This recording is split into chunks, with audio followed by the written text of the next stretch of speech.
Good afternoon, everyone. Today we're going to start with a new lesson. So let's start to know then what is empire? How is it different from a kingdom? Have you ever wondered who built the first empire in India? आपको पता है कि empire क्या होता है, वो एक kingdom से कैसे अलग होता है, और सबसे पहला एम्पायर जो इंडिया में बना था वो किसने बनाया था? चलो ये सब हम पढ़ेंगे इस लेसन में। और आज का लेसन है हमारा Ashoka the Great, the rise of the first empire in India. The foundation of the first empire in India was laid by Mauryan dynasty in the Magadha.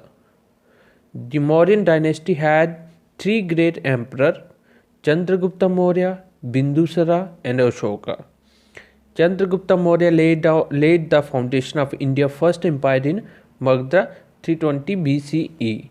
He met Chanakya, also known as Kautilya, who was a wise and shrewd Brahmin. With his help, Chandragupta laid the first foundation of a strong empire. The empire stretched from Bengal and Assam in the east to Afghanistan and Balochistan in the west, Kashmir and Nepal in the north to the Deccan Plateau in the south. It includes cities like Patliputra, provisional capitals like Ujjain and Taxila. The empire also included villages and forests. People of this huge empire had different means of livelihood, languages, food, and cloth. So, students, let's before we begin with the this lesson reading, तो हम पहले जान लेते हैं कि empire होता क्या है और वो किंगडम से अलग कैसे होता है। तो एम्पायर क्या है? एक एम्पायर जो है वो बहुत ही बड़ा लार्ज किंगडम है और उसको रूल कौन करता है? एक एम्परर रूल करता है। और किंगडम क्या होता है फिर? किंगडम एम्पायर से छोटा होता है और उसको रूल करने वाला कौन होता है? उसको रूल करने वाला किंग होता है। So let's start with the lesson. तो हमने जैसे ही रीड किया था कि फाउंडेशन जो इंडिया की फर्स्ट एम्पायर की फाउंडेशन किसने रखी थी? वो थी मौर्यन डायनेस्टी ने रखी थी। वो भी कहाँ पे रखी थी? मगधा में रखती थी। अब आप बोलोगे कि डायनेस्टी क्या होती है? बेटा डायनेस्टी होती है, a dynasty is line of ruler from same family. जब एक ही फैमिली के बहुत सारे राजे महाराजे राज करते हैं उसको डायनेस्टी कहते हैं। वो थी मौर्यन डायनेस्टी। और मौर्यन डायनेस्टी के सबसे अच्छे एम्परर कौन थे? एक थे चंद्रगुप्त मौर्य, बिंदुसारा दूसरे थे, और उसके बाद थे अशोका। चंद्रगुप्त मौर्य ने क्या की थी? चंद्रगुप्त मौर्य ने फर्स्ट एम्पायर जो इंडिया का था उसकी फाउंडेशन रखी थी। और कहाँ पे रखी थी? मगधा में रखी थी। और कब रखी थी? 321 BCE में रखी थी। और वो किन से मिला था? वो चाणक्य से मिला था। और वो एक बहुत ही ईमानदार और सबसे स्ट्रॉन्ग ब्राह्मण कह सकते हो, जहाँ फिर एक अड़ियल ब्राह्मण जो ठान लेता है वो करके बताता है, वो थे। और उनकी हेल्प से उन्होंने क्या किया था? चंद्रगुप्त मौर्य ने फाउंडेशन रखी थी, एक स्ट्रॉन्ग एम्पायर की रखी थी। वो एम्पायर कितना बड़ा था? बंगाल से लेके असम ईस्ट में था। और जब वेस्ट की बात करें तो क्या था हमारे पास? अफगानिस्तान और बलोचिस्तान, ये सब उसके एम्पायर में आता था।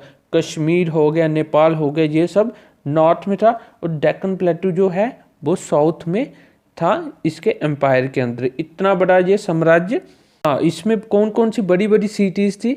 पाटलिपुत्र प्रोविजनल कैपिटल जो थी वो कौन कौन सी थी? उज्जैन थी, तक्षशिला थी, ठीक है। और एम्पायर में बहुत सारे विलेज भी थे और फॉरेस्ट भी थे।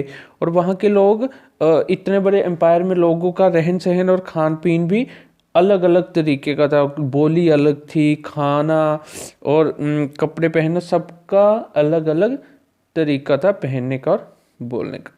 Next is sources of information. अर्थशास्त्र। Chanakya is credited with the having a written Arthashastra. It is an account of Mauryan administration. It discusses theories and principles of governing a state. It prescribes a solution to the problem associated with the governing an empire. Several of the suggestions are still relevant in the modern world. जब हम अर्थशास्त्र की बात करते हैं तो वो किसको उसका लिखा हुआ क्रेडिट किसको जाता है, वो चाणक्य को जाता है। उसमें मौर्यन एम्पायर का जो एडमिनिस्ट्रेशन था वो कैसे काम करता है उसके बारे में लिखा गया था। डिस्कस करी गई थी थ्योरीज जो उस समय में किसी स्टेट को चलाने में काम आती थी, और उसके साथ जो सॉल्यूशन थे वो भी हर प्रॉब्लम का एक सॉल्यूशन भी बताया गया था कि गवर्निंग एम्पायर में अगर ऐसी प्रॉब्लम आती है तो उसका क्या सॉल्यूशन होगा। और जो सॉल्यूशंस जो सजेशंस तब के समय में दिए थी वो मॉडर्न वर्ल्ड में भी आज भी रेलिवेंट है। आज भी अगर उनको अच्छे तरीके से अपनाया जाए तो वो हमारी प्रॉब्लम का सॉल्यूशन बन सकती है। Next one is indica. Megasthenes was a Greek historian who came to India as an ambassador of Seleucus Nictor. He lived in the court of Chandragupta Maurya for about 5 years. Megasthenes has written an account of India and also that of Chandragupta reign in the book entitled Indica. He tried to write about Indian geography, government, religion, and society. He writes that Patliputra was a grand city surrounded by a wall with many towers and gates. The king lived in a beautiful palace made out of gold and surrounded by gardens. According to him, the emperor led a splendid life in the beautiful palace. He did not meet too many people and did not sleep in same room for 2 continuous nights. The emperor had unlimited powers and kept himself well informed about the empire through a system of spies. Even the food to be eaten by emperor was first tasted by special servant.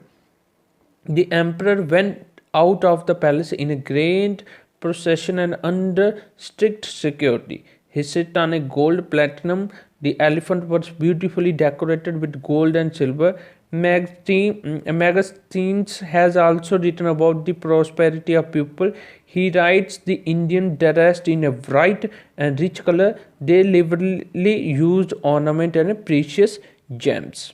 मैगस्टीन जो एक Greek historian था वो कहाँ आया था, India में आया था एज ए एम्बेसडर ऑफ सेलिस्कन निक्टर का बन के। और वो जो चंद्रगुप्ता मौर्य के वहाँ उसके राज में वहाँ पे रहा था। कितने साल रहा था वो? 5 साल रहा था। और उसने एक बुक लिखी थी जो चंद्रगुप्त मौर्य के साम्राज्य के बारे में बताती थी। और क्या लिखा था उसने लिखा था इंडिया की ज्योग्राफी किस तरह की है, वहाँ पे गवर्नमेंट कैसी है, कहाँ वहाँ के लोग क्या रिलीजन को फॉलो करते हैं और सोसाइटी किस तरह की है। उसने ये भी लिखा था कि पाटलिपुत्र एक बहुत ही बड़ी सिटी है जहाँ पे क्या है, बड़ी बड़ी दीवारें हैं, बड़े बड़े बहुत सारे टावर्स हैं, उसके गेट हैं। और साथ ही साथ जहाँ पे राजा रहता है वो एक महल, बहुत ही सुंदर महल है। और किसका बना है? वो वुड का बना है। और उसके आसपास क्या है? गार्डन ही गार्डन है। उसके मुताबिक एम्परर बहुत ही अच्छी और सुंदर जिंदगी जीता है अपने खूबसूरत महल में। और वो बहुत सारे लोगों से नहीं मिलता है। और वो ना ही एक रूम में 2 दिन से ज़्यादा, 2 रातों से ज़्यादा रहता था एक रूम में। और एम्परर के पास क्या था, राजे के पास क्या था? उसके पास बहुत सारी पावर थी। और वो क्या करता था, अपने साम्राज्य के बारे में हर जानकारी, वो एक स्पाई का सिस्टम था। मतलब बहुत सारे स्पाइस थे जो उसको क्या देते थे, जासूस वगैरह उसको इंफॉर्मेशन देते थे। और जो भी खाना वो खाता था, एम्परर जो भी खाना खाता था, उसके जो स्पेशल सर्वेंट होते थे वो पहले टेस्ट करते थे, फिर ही एम्परर को मतलब राजे को खाना दिया जाता था। एम्परर जब भी बाहर जाता था उसके लिए एक बहुत बड़ी प्रोसेशन भी की जाती है। और उसकी सिक्योरिटी बहुत ही टाइट होती थी। और वो एक सोने की गद्दी के ऊपर बैठ के जाता था। और जिस हाथी के ऊपर बैठ के जाता था, जो उसके साथ जो हाथी होते थे वो बहुत ही सोने के साथ और चांदी के साथ क्या किए जाते थे, डेकोरेटेड किया जाता था। मतलब उसको सजाया गया होता था उन हाथियों को। मैगस्टीन क्या कहता है और लिखता है अपनी वो बुक में, वो लिखता है कि यहाँ के लोग बहुत ही मेहनती हैं और साथ ही साथ रिच हैं, अमीर हैं। और साथ ही साथ कहते हैं कि जो यहाँ के लोग का पहनावा कैसा था, वहाँ यहाँ के लोग बहुत ही चमकीले कपड़े पहनते थे और रंगदार कपड़े, रिच कलर में कपड़े पहनते थे। और उनको क्या था, ऑर्नामेंट्स और जेम्स पहनने का बहुत ही ज़्यादा शौक भी था। Next one is Ashoka the Great. Ashoka was the third and the greatest emperor of the Mauryan dynasty. He was the son of Bindusara and is regarded as one of the most exemplary ruler of the world. Ashoka means without sorrow. He was a skilled and brave warrior. Ashoka क्या था? Ashoka Mauryan dynasty का third और सबसे महान emperor था और वो बिंदुसरा का बेटा भी था और साथ ही साथ वो सबसे बेस्ट और एग्जाम्पलरी जो दूसरों को एग्जाम्पल दी जाती है ऐसे रूलर था दुनिया का। अशोका क्या का मतलब था? बिना दुख वाला। और वो एक बहुत ही अच्छा क्या था? बहुत ही अच्छा स्किल्ड और ब्रेव बहादुर क्या था? सैनिक भी था जिससे लड़ नहीं कोई भी पाता था आसानी से। Next is the Kalinga war. After Bindusara death, Ashoka became the emperor in 268 BCE. He extended the boundaries of empire. In 261 BCE, he attacked Kalinga coastal Odisha. This war was the turning point of his life. The war was devastating and Kalinga was destroyed completely. Ashoka himself was horrified when he witnessed the bloodshed. More than 1 lakh people were killed. After realizing the consequences of war, Ashoka gave up warfare and his policy of conquest. He embraced Buddhism and swore he would rule and conquer by Dhamma, the Prakriti word for Dharma. Kalinga war में क्या हुआ था? जब बिंदुसरा की death हो गई थी, अशोका क्या बन गया था? एम्परर बन गया था 268 BCE में। अब वो क्या चाहता था? अब वो अपने साम्राज्य की बाउंड्रीज को बढ़ाना चाहता था और 261 BCE में उसने क्या किया? उसने अटैक किया कलिंगा साम्राज्य पे। कलिंगा पे अटैक करने पे उसको उसकी लाइफ का ये टर्निंग पॉइंट भी था। क्यों था टर्निंग पॉइंट? उस लड़ाई में इतनी सारी तबाही हुई और कलिंगा जो था वो पूरा का पूरा समाप्त कर दिया गया, डिस्ट्रॉय कर दिया गया। अशोका ने इतनी लड़ाइयाँ लड़ी और उस खून को देख के, उस लड़ाई की कॉन्सिक्वेंसेस को देख के वो डर गया, जिसमें 1 लाख से ज़्यादा लोग मारे गए थे। और तब अशोका को रियलाइज़ हुआ कि लड़ाई के क्या परिणाम होते हैं, तो उसने लड़ाई करना गिव अप कर दिया, वॉरफेयर को कर दिया। और उसने क्या किया? अपनी पॉलिसी को भी, जो अपने साम्राज्य की पॉलिसी थी कि दूसरे के साम्राज्य को हड़प जाना, वो ख़त्म कर दिया और उसने बुद्धिज़्म को अपना लिया था। और उसने कसम खाई थी कि वो अब जो भी साम्राज्य को कॉन्कर करेगा, अपनाएगा, वो किस पे होगा? धर्म होगा। जैसे धम्मा था, धम्मा जो उसका प्राकृतिक वर्ड था धर्मा। Ashoka's Dharma. Ashoka became an ardent follower and propagator of Buddha teaching. He built many stupas and viharas. He was closely associated with Sangha and the Buddhist monks. He sent Buddhist missionaries to other countries. At the same time, he was tolerant to all religion and did not force people to convert to Buddhism. Ashoka Dharma was a code of conduct and a way of life.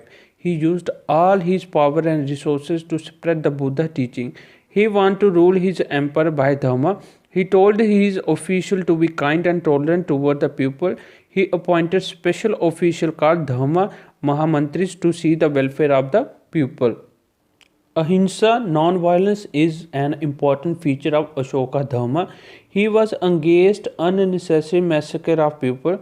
Hence, the people were protected by king's law. Hunting was discouraged and vegetarian was encouraged. He treated all people as equal and set prisoners free. He planted trees, dug wells, made hospitals for humans and animals. He advocated the people to respect their parents and show regard for the slaves also. Ashoka Dharma did not involve worship of a god or performing a sacrifice. Ashoka धर्मा में क्या था?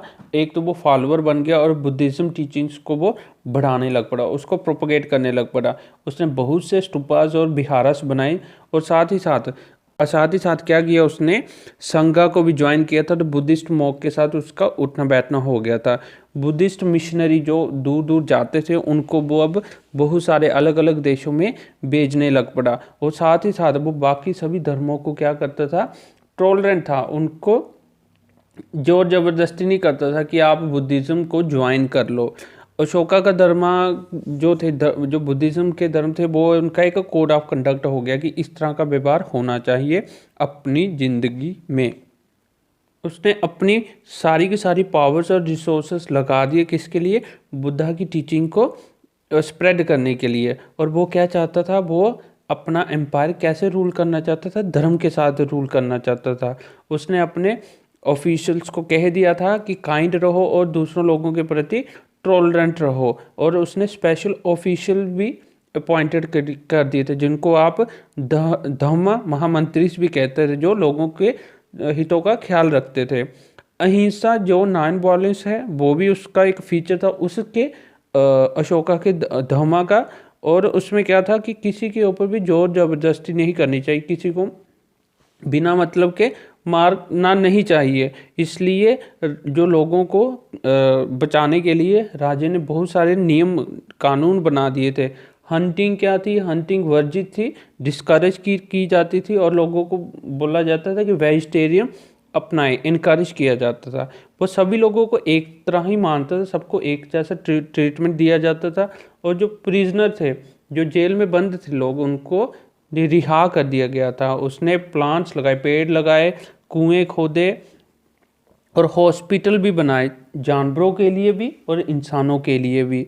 और उसका मानना था कि हमें लोगों को अपने पेरेंट्स की रिस्पेक्ट करनी चाहिए और स्लेव्स की भी, उसकी भी रिस्पेक्ट करनी चाहिए। और अशोका के धर्म में पूजा करना या सेक्रीफाइस करना, वो उसके बारे में कुछ ज़्यादा इन्वॉल्वमेंट नहीं दी गई है। Rock addicts. Ashoka vowed to spread the principle of Buddhism. He had inscriptions carved out on the rock in the numerous places all over his empire. The Ashokan rocks edicts are a collection of 33 inscriptions that are carved on the pillars, big boulders, caves, etc. These rock edicts emphasize Emperor Ashoka beliefs in the concept of dharma and focus on religious, social and moral concept. Ashoka ने क्या किया था, शपथ ली थी कि वो principal, Buddhism के principal को क्या करेगा, स्प्रेड करेगा, फैलाएगा। और इसके लिए उसने क्या किया, उसने बहुत सारे पहाड़ों पे, पत्थरों पे, केव्स में क्या लिखवाया था, वहाँ पे लिखवाए थे एम्परर के बारे में, उसके बुद्धिज्म के बारे में, जिसकी कलेक्शन कितनी मानी जाती है, 33 इंस्क्रिप्शन की मानी जाती है। और कर्व किया था, पिलर्स हो गए, बड़े बोल्डर्स हो गए, केव्स में भी हो गए। इसके कारण अशोका का बिलीफ जो कंसेप्ट था धर्मा का, उसका फोकस किस पे था, रिलीजियस पे था, सोशल और मोरल कंसेप्ट जो लोगों को वो समझाना चाहता था। Next is art and architecture. The Mauryan period is marked by an advanced level of art and architecture. It was greatly influenced by the Buddhist art. Ashokan pillars, numerous stupas, sculptures, caves, residences of artists, etc. stand out as a fine example of Mauryan art. The tall Ashokan pillars were made out of a single stone which was cut, shaped and polished. One such pillar was erected at Sarnath in Uttar Pradesh. The top portion of pillar, called the line capital, has 4 lines standing back to back. It is now the national symbol of India. Another masterpiece of Mauryan art is the Grey Stupa at Sanchi. It is now a UNESCO World Heritage Site. जब हम Mauryan period की बात करते हैं तो सबसे art और architecture उसके बारे में फेमस है। उसका जो लेवल ऑफ आर्ट और आर्किटेक्चर था वो एडवांस था और वो बुद्धिस्ट आर्ट से क्या करता था, इन्फ्लुएंस भी करता था। अशोकन पिलर की बात कर ले, जो स्टूपास थे, स्कल्पचर थे या केव थी जिसमें हमें बहुत कुछ इन्फॉर्मेशन मिलती है, वो क्या है, फाइन एग्जाम्पल हैं किसकी, मौर्यन आर्ट की। टॉल अशोकन पिलर जो पिलर बना हुआ था, एक सिंगल स्टोन का बना हुआ था और उसी के ऊपर उसको कट किया था, शेप्ड किया था और पॉलिश भी किया गया था। जिस पिलर वो कहाँ पे मिला था, सारनाथ उत्तर प्रदेश में मिला था। और टॉप पोर्शन वो किसका बना हुआ था, उस पिलर पे लाइन कैपिटल का बना हुआ था जिसपे 4 लाइन बैठे हुए थे बैक टू बैक। और वो अभी क्या कहलाता है, वो नेशनल सिंबल ऑफ इंडिया है, ठीक है। और अनदर जो मास्टरपीस है मौर्यन आर्ट का, जो ग्रे स्तूपा एंड सांची है, वो क्या है, यूनेस्को की वर्ल्ड हेरिटेज साइट है। आप ये दोनों पिक्चर देख सकते हो नीचे पेज नंबर 56 पे। Next is ruling the empire. The Mauryan administration is considered as one of the best in the ancient time. There was a political stability which resulted in an era of economic development, social harmony, religious tolerance, spread of knowledge and progress in the science. The Patliputra was the capital city. The capital and the surrounding areas were under the control of central government with the emperor as a supreme head. He was also supreme head of the army and the chief justice of the kingdom. He utilized the services of a council of ministers, princes and officials called Mahamantris to run the administration. The empire was divided into four provinces. These were Tosali in the east, Ujjain in the west, Survanagiri in the south, Taxila in the north. These provinces were ruled by royal princes sent as a governor. Though they were under control of center, they exercised some autonomy. The empire collected tribute from the areas between the provinces. They made use of available resources and exercised control over the road and rivers. The dense forest regions were the homes of tribal. They functioned independently but paid tribute to emperor in the kind.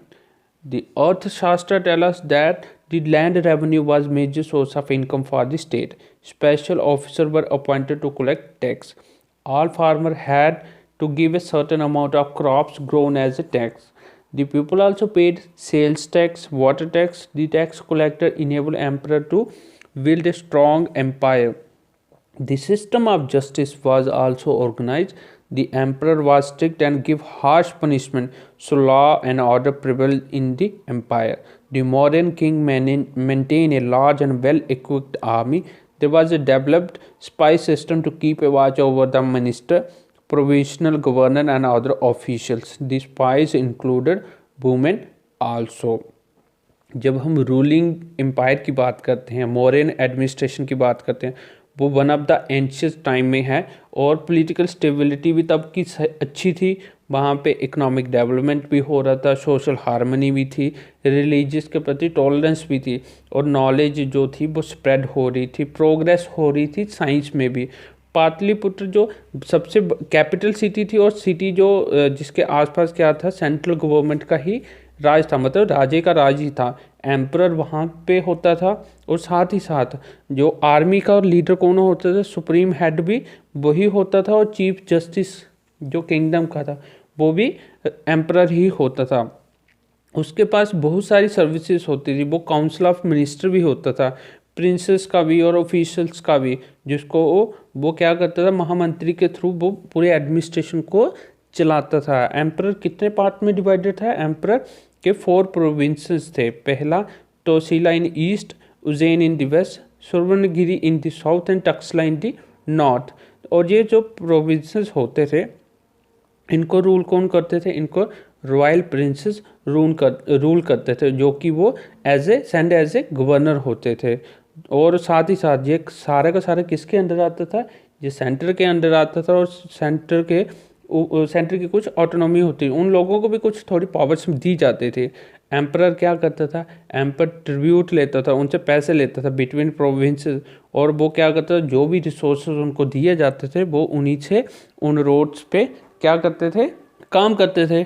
चाहे dense forest की बात हो जहाँ पे tribal लोग रहते थे, चाहे वो थोड़े इंडिपेंडेंट जरूर होते थे, बट वो भी ट्रिब्यूट वगैरह एम्परर को बेचते थे, कुछ सामान के तौर पे या कुछ पैसे के तौर पे. जब हम अर्थशास्त्र पढ़ते थे तो वो हमें उसमें बताया गया है कि लैंड रेवेन्यू क्या है, इनकम का स्टेट का इनकम है. और साथ ही साथ बहुत से ऑफिसर होते थे जो कलेक्ट करते हैं वो टैक्स. सभी फार्मर क्या देंगे? थोड़ा सा टैक्स देंगे, सर्टेन अमाउंट ऑफ क्रॉप्स जो राज्य को, एम्परर को एज ए टैक्स जाती है. और साथ ही साथ सेल टैक्स भी दिया जाता है, वाटर टैक्स भी दिया जाता है, ताकि वो टैक्स कलेक्ट करके एम्परर क्या कर बन सके, एक अच्छा और स्ट्रॉन्ग एम्पायर बनाया जा सके. और एक सिस्टम जो जस्टिस का है वो भी वेल ऑर्गेनाइज होता है. एम्परर स्ट्रिक्ट था और बहुत हार्श पनिशमेंट भी दी जाती थी ताकि एम्पायर में क्या लॉ एंड ऑर्डर बनाया जा सके. मौर्यन एम्पायर ने क्या बहुत ही बड़ी और एक वेल इक्विप्ड आर्मी भी रखी थी, जिसके कारण और साथ ही साथ उसने जासूसों का एक सिस्टम भी रखा हुआ था, ताकि वो मिनिस्टर्स, अपने प्रोविजनल गवर्नर होंगे या बाकी ऑफिशियल्स होंगे, उन पे अच्छे से नज़र रख सकें। और जो स्पाई सिस्टम था उसमें औरतें भी मौजूद थी। Last topic is the decline of Mauryan empire. After the Ashoka death in the 232 BCE, empire slowly declined. Some of the reason are, तो जब अशोका की डेथ होगी उसके बाद एम्पायर जो था वो डिक्लाइन होने लग पड़ा। उसके क्या रीज़न थे वो हम पढ़ेंगे। Ashoka successors were not efficient enough to take care of such a large empire. Ashoka के बाद जो भी सक्सेसर आए थे वो इतने एफिशिएंट नहीं थे कि इतने बड़े साम्राज्य को वो क्या कर सके, अच्छे से देखभाल कर सकें। The control over the distance area slowly decline. जो दूर दराज के एरिया थे वहाँ पे जो उनका कंट्रोल था वो क्या होने लग पड़ा, कम होने लग पड़ा। The Mauryan army become weak and inefficient as a state treasury did not have enough fund required for its maintenance. जो मौर्यन आर्मी थी वो अब कमज़ोर होने लग पड़ी और इनएफिशिएंट होने लग पड़ी, जो काम नहीं कर पाती थी, क्योंकि उनके पास अब पैसे की तंगी थी, जिसके कारण उनके मेंटेनेंस नहीं हो पा रही थी। Because of a weak army, inefficient kings, the provisional governor launched revolt and declared themselves independent of central government. जो कमज़ोर आर्मी थी और इनएफिशिएंट किंग थे, जिसके कारण जो गवर्नर थे उन्होंने क्या किया, उन्होंने रिवोल्ट कर दिया और जिन एरिया पे वो क्या करते थे, राज करते थे, उन्होंने अपने आप को इंडिपेंडेंट घोषित कर लिया। With this, your chapter is complete. I will share the answers of these lessons very soon. Thank you.